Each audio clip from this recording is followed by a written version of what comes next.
It's 6 hours before the end of the universe, and I'm on the couch, watching my wife fold laundry and thinking about my speech, trying to come up with something to commemorate the disappearance of all that we have ever known. My wife plucks her delicates from the drying rack that is festooned with delicates of various shapes and colors, all of them rocking and billowing in the gentle breeze that is always blowing towards the edge of existence. She carefully folds the oddly shaped garments into small and tidy packets of lace that she places in special bags to which she can attach the vacuum cleaner nozzle so as to suck out all of the air, thus preserving her lingerie for its imminent trip to oblivion. Those things work pretty well, I say. Yes, she says, I love them. The vacuum seal bags were a rare success on my part. Once it became clear that all would be ending soon and long-term financial planning became a quaint and futile exercise, I began ordering everything hawked on infomercials. As the end grew nearer, infomercials were the most reliable source of merchandise left, and the only source that did not require one to venture out into the constantly shifting landscape of our disappearing world. Buying all of those choppers and dicers, all of the food dehydrators and tabletop rotisseries, exercise devices and remedies for waning male potency, not only allowed me to provide my wife with all that could be expected given the circumstances, but putting all of those products to the test also helped me resolve at least some of the mysteries that have plagued our species. Most of the merchandise was useless, of course, but the vacuum sealer was all it promised it would be, and in the look on my wife's face as the bags conformed to the shape of her neatly folded underthings, I can find a shred of vindication in the choices I have made, a trace of wisdom in my actions. I have not been a complete disappointment to my wife, and sometimes that can seem almost like enough. The breeze picks up a bit, and the delicates still hanging on the drying rack are blown nearly horizontal. Through the louvered spaces, I can see out across the flat and tawny plain that is the only landscape visible from here, framed now by the red and white and purple lace of my wife's undergarments. The plain is as smooth as glass, without a rock or even so much as a grain of sand on it, and it stretches out to a horizon that is no illusion, but the place where the empty plain and the cloudless monochromatic sky really do meet before sliding into nothing. And with clock-like regularity, we are steadily moving closer toward that same end. The ground is moving us forward like a giant conveyor belt, while the black wall of the edge of everything creeps up silently behind us, its movement pushing the air and creating the constant breeze that tickles across everything left in the house, or to be more precise, everything left from the house.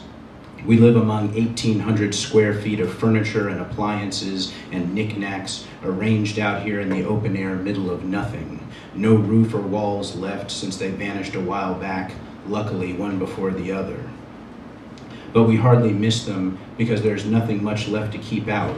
No rain or vermin or dust, no weather of any kind anymore except for the breeze that's always cool and dry and even soothing despite the overwhelming emptiness it portends. And there's nothing to hold inside the house either. The cat being a cat wandered off. He has been gone so long that we can only assume he slipped into one of the voids that appear out of nowhere and devour anyone foolish enough to be out wandering around.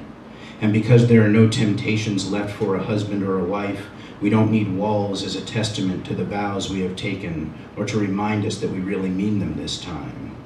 At the courthouse that day, with other people about to take the plunge stretched out behind us, the women wearing homemade veils and carrying flowers stolen from the park, the men counting the number of couples in front of them and checking their watches, I declared that I would love her till the end of time, the trite sentiment only an abstraction then, something that came out of my mouth because there were people waiting, and as usual, I had not planned ahead. But now, with a few hours to go, I realize that I have something else to count as a victory.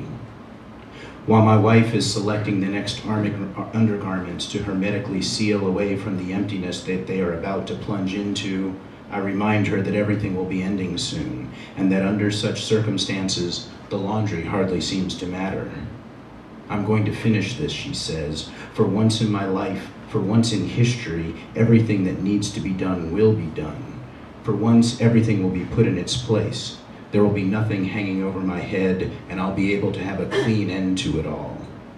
I look at her in that way that I do every so often, as if I don't know every mole and every scar, as if I've never seen that shining rim of creamy white that peeks out between her camisole and the waistband of her sweats. At times like this, it calls to me like something forbidden.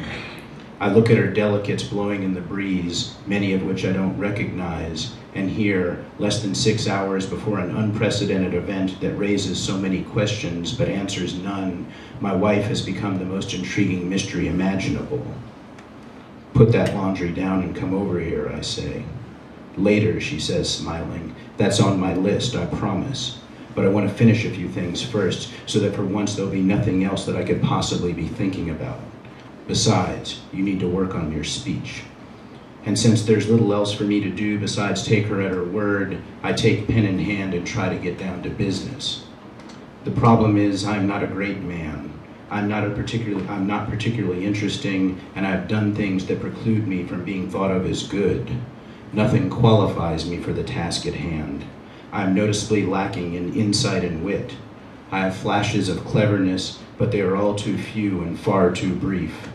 On a good day, I might aspire to esprit d'escalier, but there are no more escaliers, and nowhere left to climb them if there were.